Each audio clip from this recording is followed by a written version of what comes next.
The deep space monitoring station floated in the darkness between stars. Its massive dish turned slowly, listening for signals from across the galaxy. Inside the station, Dr. Park Hyun-woo sat at his workstation, watching the screens that showed nothing but empty space noise. It was another quiet night shift on New Seoul Station. Park had been working as the chief communications officer for 3 years now. Most nights were the same, just background radiation and the occasional merchant ship checking in. The other alien species in the Federation sent their messages through official channels. They rarely used emergency frequencies. Park stretched and looked at the clock. 2 more hours until his shift ended. He reached for his coffee cup when something caught his attention. A small spike appeared on his monitor. It was weak, almost lost in the static, but it was there. He leaned forward and adjusted the controls. The signal became clearer. It was not random noise. Someone was transmitting on the old emergency frequency that all Federation ships carried. Park's training kicked in immediately. He started recording and began working to clean up the signal. The message that came through made his blood run cold. This is research vessel Harmony of Thought. We are under attack by unknown hostile forces. They came from outside our star system 5 days ago. We tried to talk to them, but they do not answer.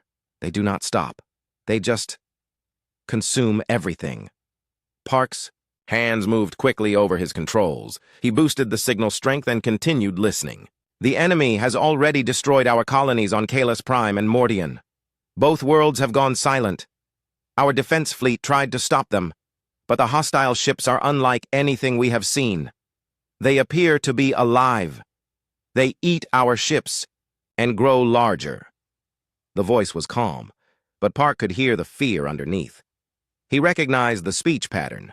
This was a Vellani transmission. The Vellani were one of the most peaceful species in the Federation. They spent their time studying philosophy and science. They had no military worth mentioning. We estimate that our home system will fall completely within 72 hours. The research station where I am broadcasting from is hidden behind our moon. But they will find us soon. I am sending this message on all emergency frequencies. Any Federation vessel that receives this, please help us. We have nowhere else to run. The transmission crackled with static, then continued. This is Dr. Velthar Moonwhisper of the Vellani Science Council.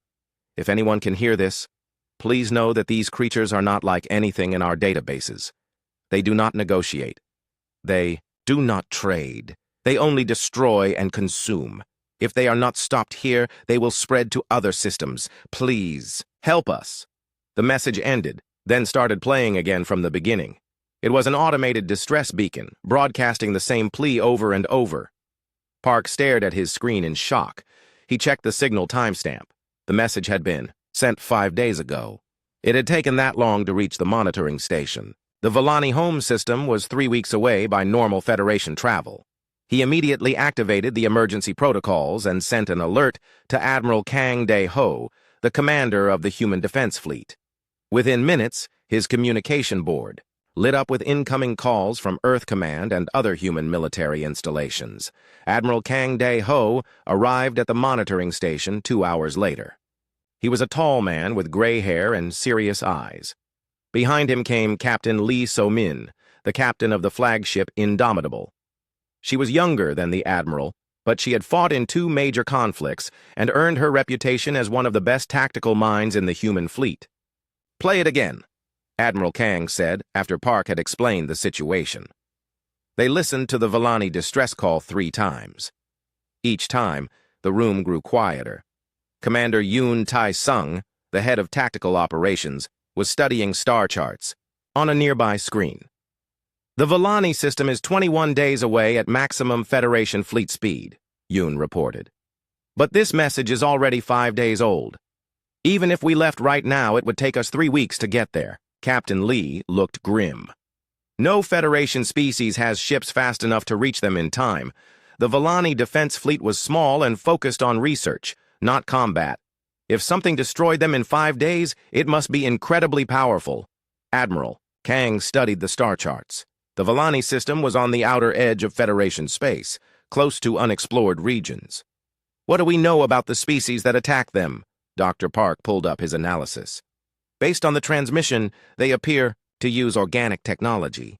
The Villani described them as ships that eat other ships and grow larger. They come from outside known space and do not respond to communication attempts. Organic ships, Captain Lee repeated. That explains why they are not in our databases. Most Federation species use metal and crystal technology. Commander Yoon highlighted the affected area on his map. If these hostiles have already consumed 3 Villani colonies in 5 days, they are moving fast and hitting multiple targets.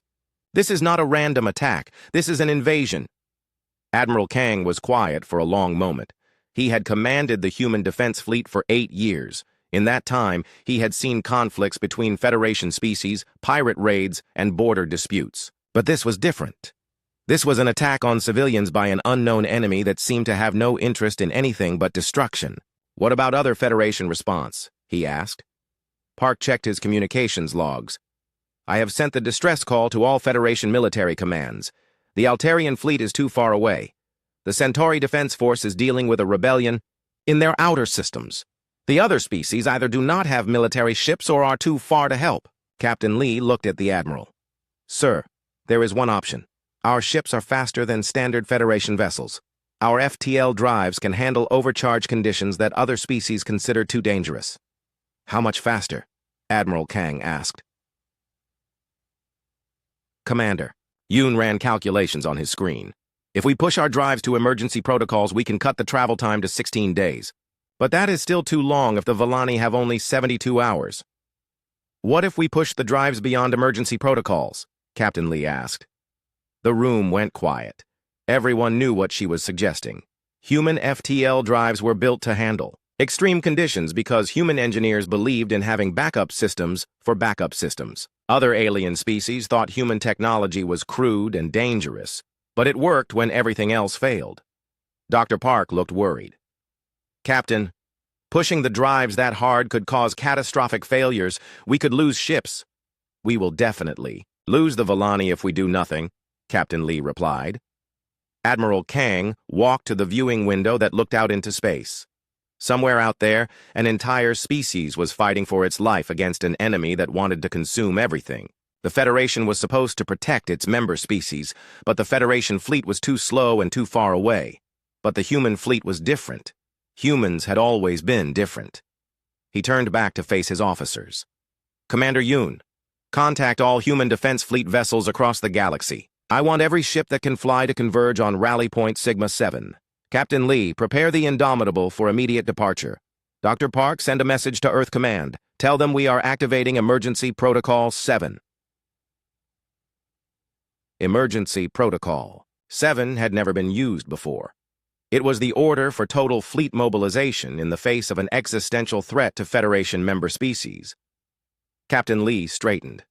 Sir, with respect, we do not know what we are flying into. This enemy destroyed an entire star system in 5 days.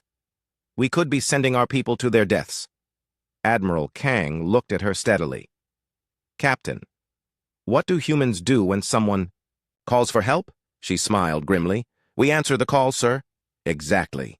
The Villani are counting on us. The Federation is counting on us. We are not going to let an entire species die because we were afraid to take risks. Within an hour, alerts were going out across human space. On Earth, on Mars, on the mining colonies of the asteroid belt, and on the frontier worlds at the edge of human territory, the same message appeared on every military communication system. All human defense fleet vessels report to Rally Point Sigma 7 immediately. Emergency Protocol 7 is in effect. The message was simple, but every human military officer knew what it meant. Somewhere in the galaxy, people needed help, and the human fleet was going to provide it no matter the cost. As Admiral Kang watched the first ships begin moving toward the rally point, he hoped they would be fast enough. The Villani were running out of time, and humanity was about to face its greatest test. Rally Point Sigma 7 was normally empty space between 3 star systems. It was chosen as a meeting point because it was far from civilian areas and had good navigation markers. Admiral Kang Dae-ho had used it twice before for fleet exercises, but never for something like this. The first ships arrived 18 hours after the emergency call went out. Captain Kim Jae-won brought his assault carrier, Thunder of Earth, from the Proxima system. The massive ship was designed to carry Marines and their equipment into battle zones. Behind him came 6 escort cruisers and a supply vessel. Captain Kim was a veteran of the Centauri border war. He was 43 years old, had short black hair, and the kind of calm expression that came from years of military service. When he saw Admiral Kang's flagship Indomitable waiting at the rally point, he knew this was not a normal exercise. "Admiral, the Thunder of Earth reporting as ordered," Kim said over the communication link. "Welcome, Captain Kim. How many Marines are you carrying?" 15,000 combat troops, sir. Full equipment load, including heavy assault gear and boarding equipment. Admiral Kang was pleased. If they were going to face unknown enemies, having experienced Marines would be crucial. "Excellent. Hold position and wait for the rest of the fleet." More ships kept arriving. From the industrial worlds came heavy battleships with thick armor and massive guns. From the border systems came fast attack cruisers, built for speed and quick strikes.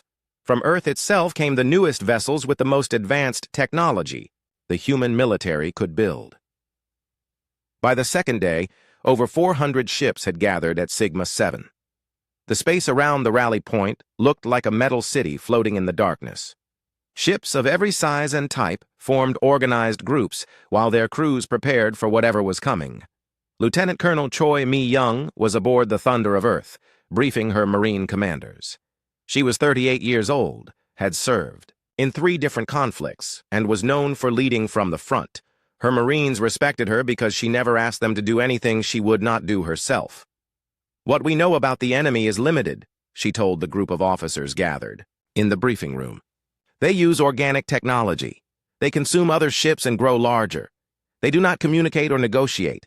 They have destroyed multiple planets in less than a week." One of her company commanders raised his hand. "Colonel, do we know what they look like?" "No visual confirmation yet. The Volani transmission did not include images. We must assume they are hostile to all life forms and will attack on sight." Another officer asked, "What about civilian evacuation?" Choi looked at the star charts displayed on the wall. "The Volani system is 3 weeks away from the nearest Federation worlds. If these hostiles are moving toward populated areas, we need to stop them before they reach other systems." Meanwhile, in the engineering sections of the fleet, Chief Engineer Nam Gildong was working on a problem that could determine the success or failure of their mission. Gildong was 51 years old and had been maintaining FTL drives for most of his adult life. He understood the technology better than almost anyone in human space. The problem was speed. Even with the fastest human ships, the journey to the Volani system would take too long. The distress call was already 6 days old. By the time they arrived using normal FTL speeds, the Volani would be dead, and the enemy would have moved on to other targets. Gildong had studied the technical specifications of every ship in the fleet. Human FTL drives were built with multiple safety systems because space travel was dangerous, but those same safety systems limited how fast the ships could go. "We can bypass the primary safety protocols," he explained to Admiral Kang during a video conference. "The drives can handle much higher power levels than the manufacturers recommend." "What are the risks?" Admiral Kang asked. "Drive failure, sir. If we push too hard, we could lose ships during the jump. The drives might burn out completely, leaving those ships stranded in deep space." Captain Lee So-min was listening to the conversation from the bridge of the Indomitable. "How much faster could we go?" Gildong checked his calculations. "With safety protocols disabled, we could reach the Volani system in 12 days instead of 21. But I estimate a 5% failure rate. That means we could lose 40 or 50 ships during the journey." The bridge went quiet. Losing 50 ships meant losing thousands of crew members before they even reached the battle. Admiral Kang considered the options. Every hour they delayed meant the Volani had less chance of survival. But if they pushed too hard and lost too many ships, they might not have enough force left to defeat the enemy. "Chief Gildong, can you modify the drives to reduce the failure rate?" "Yes, sir. If I have 6 more hours, I can install additional power regulators on the most critical systems. That should bring the failure rate down to 2%. Do it." While Gildong and his engineering teams worked on the ship modifications, Dr. Park Hyun-woo continued monitoring communications from across the galaxy. He was hoping to get more information about the enemy or hear updates from the Volani system. What he found was disturbing. 3 more Federation colonies had sent brief distress calls before going silent. The enemy was not just attacking the Volani. They were moving through space and hitting every inhabited system they encountered. Park brought the new information to Admiral Kang immediately. "Sir, the situation is worse than we thought. The hostile force is not just targeting the Volani. They are attacking multiple systems across a wide area." Admiral Kang studied the new reports. "How many casualties?" "Unknown, sir. The colonies went silent too quickly to send detailed reports. But based on the pattern, we are looking at millions of civilian deaths." Captain Lee looked at the tactical display showing the affected areas. "Admiral, this is not a raid or a limited attack. This is an invasion force moving toward the core Federation worlds." Commander Yoon Tae-sung had been tracking the enemy movement patterns. "If they continue at their current speed and direction, they will reach the Altarian colonies in 6 weeks. Earth is 8 weeks away." The implications hit everyone in the room. This was not just a rescue mission to save the Volani. This was a battle to protect every Federation world, including Earth itself. Admiral Kang activated the fleet-wide communication system. His image appeared on screens throughout the gathered ships. "All ships, this is Admiral Kang. I am sure you have heard rumors about our mission. I want to give you the facts." 800 ship crews listened as their commander explained the situation. The enemy was not just attacking one system. They were a threat to every living being in the Federation. The human fleet was the only force that could reach the Volani system in time to make a difference. "We are going to push our ships beyond normal safety limits," Admiral Kang continued. "This is dangerous. Some ships may not survive the journey, but if we do nothing, entire worlds will die. The Federation is counting on us. The Volani are counting on us." He paused and looked directly into the camera. "In 6 hours, we will jump to FTL and begin the fastest fleet movement in Federation history. Check your equipment, prepare your crews, and remember why we serve. We are not just defending human interests. We are defending the right of all species to exist in peace." The transmission ended, but the preparations continued. Throughout the fleet, crews ran final equipment checks, engineers completed their modifications, and Marines prepared their weapons and armor. Captain Kim Jae-won walked through the hangar bays of the Thunder of Earth, watching his Marines load their equipment. The soldiers were calm and professional, but he could see the tension in their faces. They knew they were heading into the unknown against an enemy that had already destroyed multiple worlds. "Colonel Choi," he called to his Marine commander. "Your assessment?" "My people are ready, sir. We have trained for boarding actions against alien vessels. This will be different, but Marines adapt." As the final hour approached, Admiral Kang stood on the bridge of the Indomitable and looked out at the assembled fleet. 847 ships of various sizes and types. The largest military force humanity had ever gathered in. One place. Chief Gildong reported that the drive modifications were complete. Dr. Park confirmed that they had the best possible navigation data for the journey. Commander Yoon finished loading tactical programs into the fleet's computer systems. Captain Lee gave the final status report. "All ships ready for FTL jump, Admiral." Admiral Kang took one last look at the fleet. In a few moments, they would begin. A journey that would either save the Volani or result in the destruction of hundreds of human ships. There was no way to know which outcome was more likely. "All ships, prepare for FTL jump." Destination: Volani home system. Maximum speed authorized. Execute jump in 60 seconds. The countdown began. Across the fleet, FTL drives powered up to levels they had never reached before. Energy readings climbed into the red zones on every ship. 10 seconds, Captain Lee announced. Admiral Kang thought about the Volani scientist who had sent the distress call. Dr. Velthar Moonwhisper was probably still hiding somewhere in his system, hoping that someone would come to help. Jump. 847 ships disappeared from normal space in a burst of light, beginning the most dangerous journey in human military history. The human fleet dropped out of FTL space at the edge of the Volani system after 52 hours of dangerous high-speed travel. Admiral Kang Dae-ho immediately ordered all ships to battle stations as their sensors began scanning the area ahead. What they found was worse than anyone had imagined. The Volani system had been home to 12 billion peaceful beings across 4 planets and dozens of space stations. Now the planets looked like bare rock. The space stations were gone.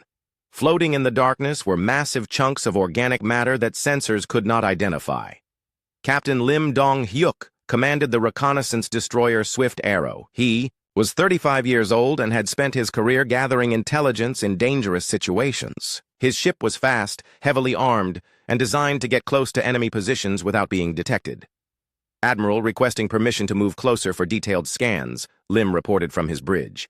Granted, Captain, but maintain safe distance, and be ready to withdraw immediately. The Swift Arrow moved carefully through the outer system, its sensors recording everything. What Captain Lim saw made his experienced crew fall silent with shock.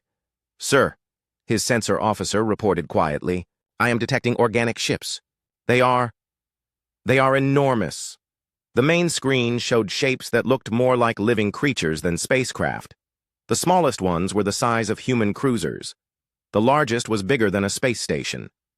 They moved slowly through space, connected by streams of biological material. "Are they ships or life forms?" Lim asked. "Both, sir. The readings show they have internal structures like vessels, but they are definitely alive. They appear to be feeding on the debris field around the planets." Dr. Shin Hye-jin was the fleet's expert on hostile alien life forms. She had studied dangerous species across the galaxy and thought she had seen everything. When the data from the Swift Arrow reached her laboratory aboard the science vessel Horizon, she realized she was wrong. "This is unprecedented," she told Admiral Kang during an emergency briefing. "These creatures do not just attack other species. They consume entire ecosystems. They eat everything organic and use the material to grow larger and reproduce."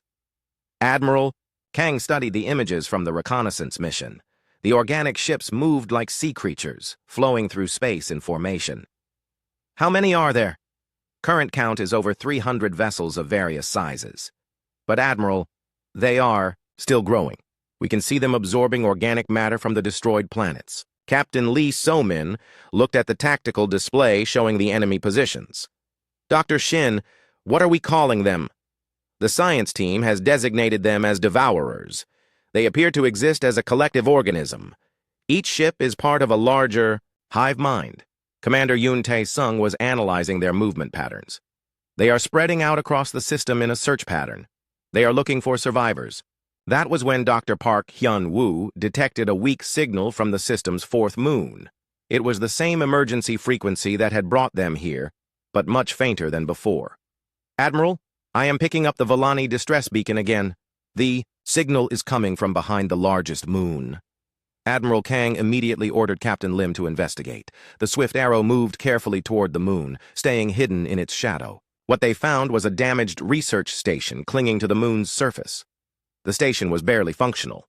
Most of its sections were dark and silent, but in one small laboratory, a single Volani scientist was still alive. Dr. Velthar Moon Whisper was the being who had sent the original distress call. He was tall and thin like all Volani, with large eyes and pale blue skin. When the Swift Arrow docked with his station, he could barely believe that someone had actually come to help. "You came," he whispered as Captain Lim's crew brought him aboard their ship. I thought we were all dead." Velthar was taken immediately to the fleet's medical facilities. He was weak from days without proper food or sleep, but his mind was clear. The information he provided was terrifying. "They appeared 6 days ago," he told Admiral Kang and his senior officers. "Hundreds of organic ships, unlike anything in our databases. We tried to communicate with them using every method we knew. They did not respond." "What happened to your defense fleet?" Commander Yoon asked. "Gone in the first day. Our ships were not designed for combat. When we fired on the invaders, they simply absorbed our weapons and grew stronger. Then they began consuming our vessels." Dr. Shin leaned forward. "Consuming them how?" "The large ships opened and swallowed our vessels whole. I watched through my telescope as they digested the metal and crew. Within hours, the organic ships had grown larger." The room fell silent. This was an enemy unlike anything the Federation had ever encountered. They did not want territory or resources in the traditional sense. They wanted to consume all life and use it to fuel their own growth. "How many systems have they attacked?" Admiral Kang asked. Velthar's large eyes filled with sadness. 17 systems that I know of. They came from the unexplored regions beyond our borders. Each system they consume makes them stronger. They are heading toward the Federation core. Worlds. Captain Lee studied the star charts. If they continue at their current rate, they will reach populated Federation systems within weeks. That is why I kept broadcasting, Velthar said. This is not just an attack on my people.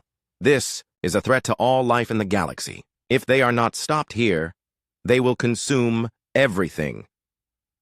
Admiral Kang walked to the viewing screen that showed the Devourer fleet in the distance. The organic ships continued their slow movement through the system, growing larger as they fed on the remains of the Volani civilization. Dr. Shin, what are their weaknesses? Unknown at this time, Admiral.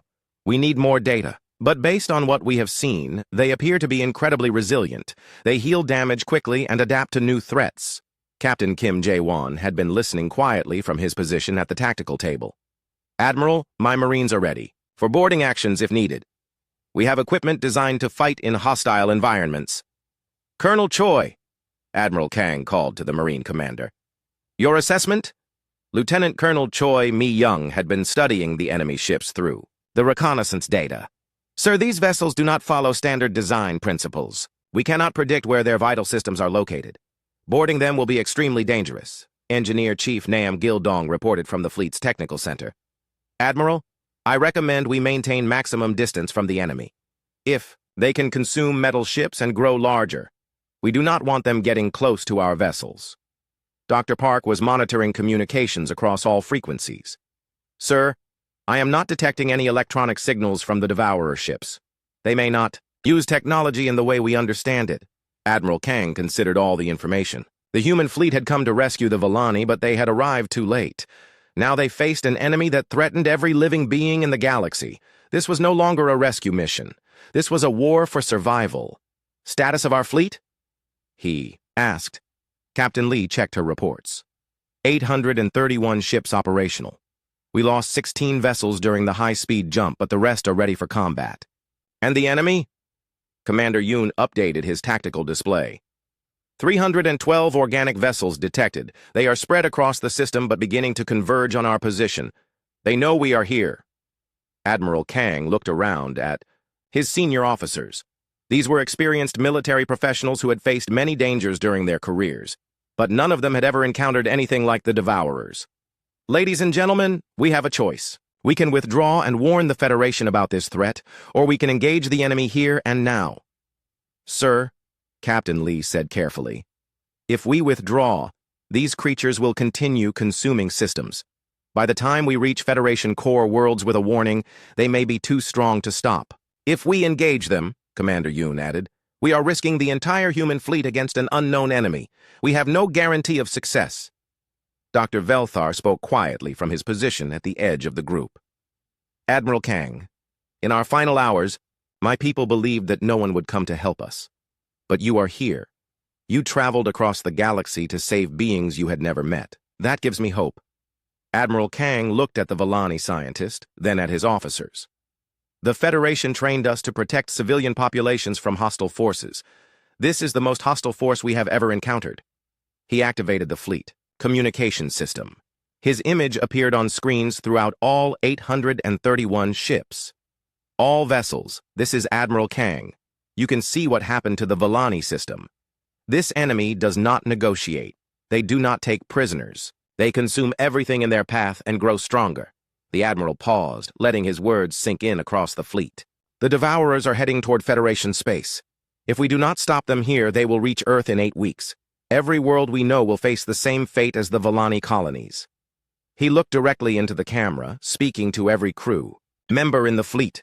We came here to rescue our allies. We arrived too late for that. But we can still prevent this threat from spreading to other worlds. Today, we show these creatures why Earth is called a death world. All ships, prepare for combat. The battle began at maximum weapons range as the human fleet opened fire on the approaching Devourer vessels. Plasma cannons, kinetic projectiles, and energy beams lanced through space toward the organic ships. The Devourers responded immediately. Their ships opened like enormous flowers, revealing internal structures that launched living projectiles toward the human fleet. The weapons were creatures themselves. acid-spitting organisms, neural disruptors that could affect ship electronics, and swarms of small fighters that moved like insects through space. Admiral Kang De-ho watched from the bridge of the Indomitable as the first exchange of fire lit up the darkness. Human weapons struck the organic ships and tore huge chunks from their hulls, but the damage healed quickly as the creatures absorbed organic matter from around them and regenerated. "Target the largest vessels first," he ordered. "If they coordinate, the others, disrupting them, might break their formation." Captain Lee So-min relayed the orders to the fleet. 800 ships focused their fire on the massive hive vessels that seemed to control the smaller Devourer units. The concentrated firepower was devastating, but the organic ships continued to advance. "Admiral," reported Commander Yoon Tae-sung from his tactical station, "the enemy is using the debris field for cover and material.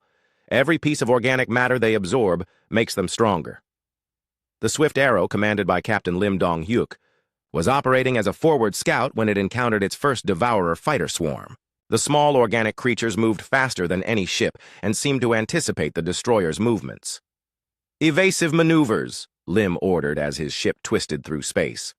"All defensive guns, fire at will. The Swift Arrow's point defense systems cut down dozens of the organic fighters, but more kept coming. When one of the creatures attached itself to the ship's hull, it began eating through the armor plating. Hull breach on Deck 7, his damage control officer reported. "The organism is dissolving our armor with some kind of acid. Emergency response teams to Deck 7. Use flame weapons to burn it off." The battle quickly became unlike anything in Federation military history. Traditional space combat involved ships firing at each other from long distances. This was close-range fighting where organic creatures tried to physically consume human vessels. Captain Kim Jae-won's assault carrier Thunder of Earth found itself surrounded by medium-sized Devourer ships. The organic vessels moved like sea predators, trying to get close enough to engulf the much larger human ship. "Launch all fighters," Kim ordered. "Keep those things away from our hull." Human fighter craft poured from the Thunder of Earth's hangar bays. The pilots had trained for combat against alien vessels, but fighting living creatures that could change shape and regenerate damage was completely different. Lieutenant Colonel Choi Mi-young prepared her Marines for what might be the strangest mission in military history. Intelligence reports indicated that some Devourer ships had been damaged enough to allow boarding parties to enter. "Remember your training," she told her troops over the communication system. "These are not ships in the traditional sense. They are living creatures. Aim for what appear to be vital organs. Use incendiary weapons to prevent regeneration." The first Marine boarding action took place when the heavy cruiser Determination rammed a medium-sized Devourer vessel and became stuck in its hull. Rather than try to break free, the Marines used the opportunity to enter the organic ship and attack it from inside. What they found was beyond their worst nightmares. The interior of the Devourer ship was like being inside a living creature. The walls pulsed with circulation systems. Strange organs hung from the ceiling, and scattered throughout were the partially digested remains of Vellani ships and their crews. "Keep moving," Choi ordered her troops. "Find the brain or heart or whatever controls this thing." The Marines fought their way through corridors that tried to close around them. Organic defenses attacked them at every step. Creatures that sprayed acid, tendrils that tried to grab weapons, and worse things that the soldiers tried not to think about too carefully. Meanwhile, Engineer Chief Nam Gil-dong was dealing with a crisis that could determine the outcome of the entire battle. 3 human ships had been severely damaged by Devourer attacks. The organic creatures were trying to consume the vessels, but the ship's reactors were still active. "Admiral," Gil-dong reported, "the Beijing, the Lagos, and the Melbourne are all showing reactor instability. If the Devourers breach the reactor cores, the explosions could damage our own ships." Admiral Kang made a decision that would haunt him for the rest of his life. "Order those ships to evacuate all personnel to nearby vessels, then set the reactors to overload." The evacuation took 12 minutes. Escape pods and shuttles carried the crews to other ships, while the abandoned vessels drifted toward the Devourer fleet. When the reactors overloaded, 3 nuclear explosions lit up space and destroyed dozens of organic ships. But the Devourers adapted quickly. The surviving creatures began avoiding damaged human ships and focused on vessels that were still fully operational. Dr. Shin Haye-jin was analyzing battle data when she made a crucial discovery. The Devourer ships were not random creatures. They followed complex coordination patterns that suggested a collective intelligence. "Admiral," she reported, "I believe the largest vessels are control nodes for the entire fleet. If we can destroy them, the smaller ships might lose coordination." "How many control vessels?" Admiral Kang asked.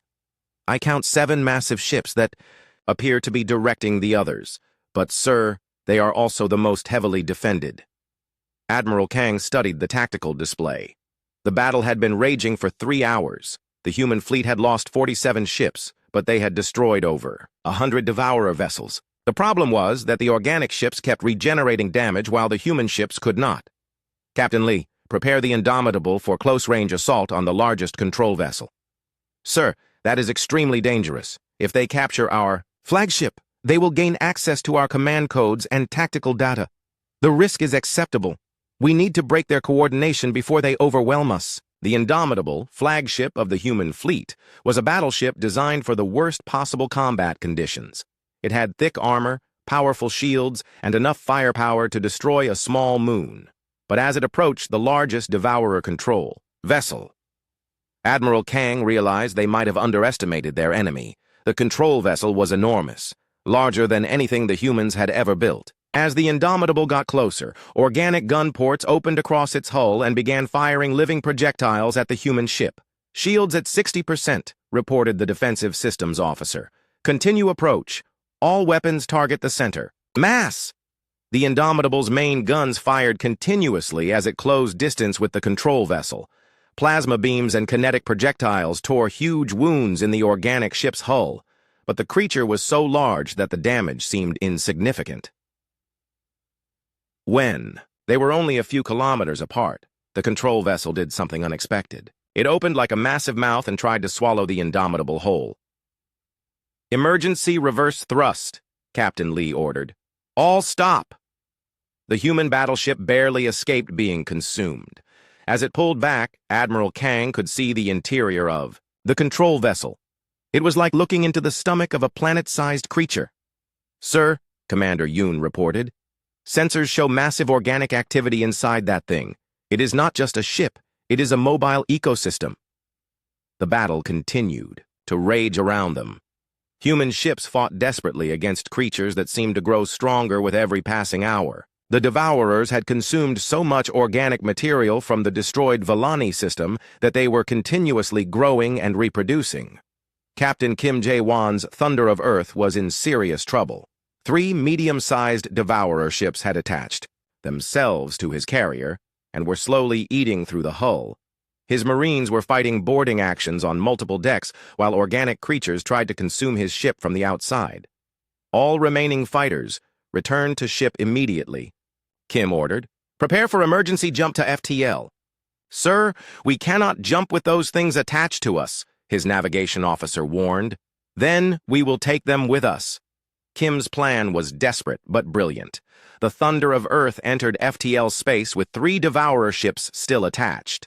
The organic creatures were not designed for faster-than-light travel. The jump killed them instantly and allowed the carrier to break free.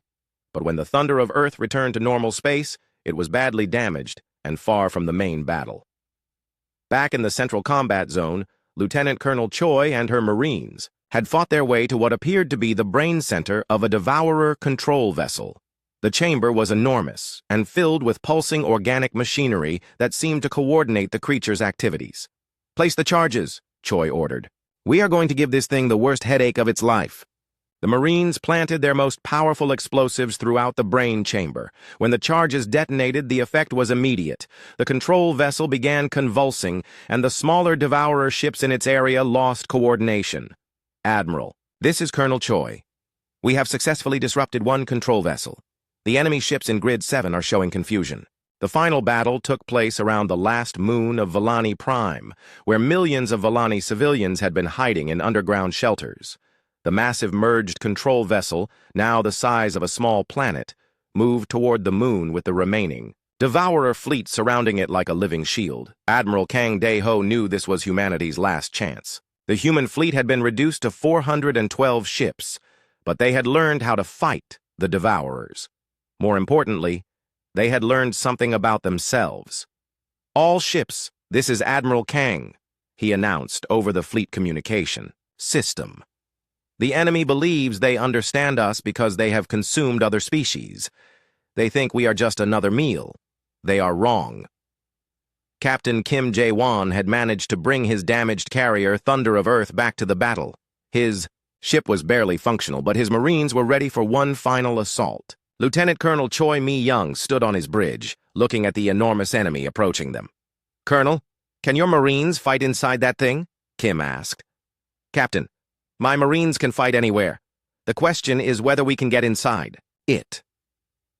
That was when Dr. Shin Hye-jin made her most important discovery of the battle. She had been studying the collective behavior of the Devourer fleet and found their critical weakness. "Admiral," she reported excitedly, "the creatures cannot understand individual sacrifice. Their hive mind sees every action in terms of collective benefit. They cannot predict tactics that involve deliberate loss of life for strategic advantage." Admiral Kang understood immediately. "They do not comprehend suicide attacks because their species thinks as one organism." "Exactly, sir. Every time we have sacrificed ships to destroy their vessels, they have been caught completely off guard." Captain Lee So-min was coordinating the fleet's remaining firepower when she realized what this meant. "Admiral, we can use their psychological blind spot against them." The plan that emerged was desperate, but brilliant. The human fleet would stage a series of seemingly suicidal attacks that would confuse the Devourer hive mind and create openings for more effective strikes. Engineer Chief Nam Gil-dong had prepared 23 ships for what he called terminal overload missions. The vessels had their safety systems completely removed and their reactors modified to produce the largest possible explosions. "Chief," Admiral Kang asked over the communication link, "how large will the explosions be?" "Each ship will produce a detonation equivalent to a small nuclear weapon, sir. If we can coordinate them properly, we can create a chain reaction that might damage even that massive control vessel." Captain Lim Dong-hyuk volunteered his destroyer Swift Arrow for the first suicide run. His ship was fast enough to penetrate the Devourer defensive screen and reach the control vessel before being intercepted. "Admiral," Swift Arrow requesting permission to begin final approach. Admiral Kang felt the weight of command as he authorized the destruction of one of his ships and its crew. "Permission granted, Captain Lim. Your sacrifice will not be forgotten." The Swift Arrow accelerated toward the massive control vessel at maximum speed. The Devourer defensive ships tried to intercept it, but Captain Lim used every evasive maneuver he knew. When smaller organic creatures attached themselves to his ship, he did not try to remove them. "Let them come," he told his crew. "We are all going to the same place." The Swift Arrow penetrated deep into the control vessel's hull before Captain Lim activated the reactor overload. The explosion was visible from across the star system, and it created the first serious damage the massive creature had suffered. More importantly, the Devourer hive mind was confused by the attack. They could not understand why the humans had deliberately destroyed their own ship instead of trying to escape. Captain Kim Jae-won used the confusion to launch his final assault. The Thunder of Earth, barely holding together, accelerated directly toward the control vessel's main opening. "All Marines prepare for the largest boarding action in military history," he announced to his troops. Lieutenant Colonel Choi Mi-young led 15,000 Marines in drop pods and assault shuttles into the interior of the control vessel. What they found was like fighting inside a living nightmare, but the Marines adapted quickly. "Remember your training," Choi shouted over the combat noise. "These things evolved on peaceful worlds. They have never fought soldiers from a death world." The Marines used tactics that the Devourers could not counter. They moved in small groups, used the creature's own biological systems against it, and showed no fear when facing organisms that would have terrified any other species. Engineer Chief Gildong coordinated the next wave of suicide attacks. 5 more ships penetrated the control vessel's defenses and detonated their reactors deep inside the creature's body. Each explosion weakened the massive organism and disrupted its ability to coordinate the smaller Devourer ships. Dr. Park Hyun-woo was monitoring communications when he detected something unexpected. The massive control vessel was trying to send a distress call to other Devourer fleets in distant star systems. Admiral, the enemy is calling for reinforcements. If other fleets respond, we could face thousands more ships. Admiral Kang made the hardest decision of his career. All ships, new objective. We must ensure that no Devourer vessel escapes this system. If they report our tactics to other fleets, they will adapt and become much more dangerous. The human fleet spread out across the Volani system and began hunting down every remaining Devourer ship. It was brutal work, but the crews understood what was at stake. If even one organic vessel escaped, it could warn the other fleets about human capabilities. Inside the massive control vessel, Colonel Choi and her Marines had fought their way to what appeared to be the creature's central nervous system. The chamber was enormous and filled with organic computing systems that controlled the entire Devourer fleet. "Place the largest charges here," she ordered. "We are going to shut down their entire network." The explosives were so powerful that detonating them would certainly kill everyone in the area. But the Marines did not hesitate. They had volunteered for this mission knowing they might not return. "Colonel," one of her sergeants asked, "what should we tell the families?" Choi looked at her soldiers, young men and women who had traveled across the galaxy to protect species they had never met. "Tell them we did our duty." The explosion that followed was felt throughout the star system. The massive control vessel convulsed and began breaking apart. Without its coordination, the remaining Devourer ships lost their collective intelligence and became simple animals. Captain Lee So-min led the final cleanup operation as human ships systematically destroyed the confused organic vessels. By the end of the battle, every Devourer in the system had been eliminated. The cost was enormous. Of the 847 ships that had begun the mission, only 127 survived. Thousands of human crew members had died, including some of the fleet's best officers. But they had succeeded. The Devourer threat to the Volani system was ended, and no enemy ships had escaped to warn other fleets. Dr. Velthar Moonwhisper, the Volani scientist who had sent the original distress call, was brought to the flagship Indomitable to witness the end of the battle. He stood beside Admiral Kang as they watched the last organic ship being destroyed. "Admiral," Velthar said quietly, "my people will never forget what you have done. You traveled across the galaxy to save strangers. You sacrificed your own ships and crews for beings you had never met." Admiral Kang looked out at the debris field that had once been the most dangerous enemy the galaxy had ever faced. "Dr. Velthar, that is what humans do. When someone calls for help, we answer." The surviving Volani civilians emerged from their shelters on the system's moons and asteroids. There were fewer than 1 million of them left from a population that had once numbered in the billions, but they were alive because humans had refused to let them die. 6 months later, Admiral Kang stood before the Federation Council on the capital world of Altair Prime. Representatives from dozens of species listened as he reported on the Battle of Volani Prime. "The Devourer threat has been contained," he concluded. "But our analysis suggests there may be other fleets in unexplored space. The galaxy needs a permanent defense against such threats." The Council voted unanimously to establish the Human Defense Pact. Under the agreement, human ships would patrol the galaxy's outer regions, watching for threats from unknown space. Other Federation species would provide technological and logistical support.